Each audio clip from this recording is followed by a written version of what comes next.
Yaxshimisiz? Kitobni tanlaysizmi yoki pulnimi? Kitobni. Nimaga? Chunki bu haqqimiz uchun.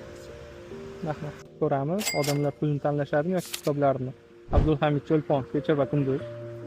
Abdulla Qodiriy, Mehrobdan Chayon. Abdulla Qodiriy, O'tgan kunlar.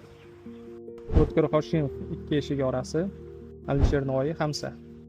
Yoki 50 ming pulnimi. Shuni aytib o'tay, bu kitoblar har biri hattoki 40 ming ham chiqmaydi. Ko'ramiz, qaysi birini tanlashadi. Assalomu alaykum. Kitobni tanlaysizmi yoki pulnimi? Kitobni Nimaga?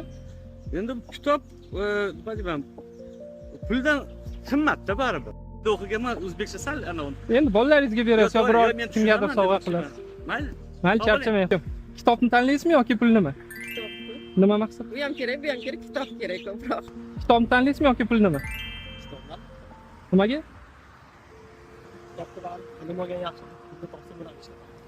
Rahmat. Kitob tanlaysizmi yoki pulnimi? Kitob. Nimaga?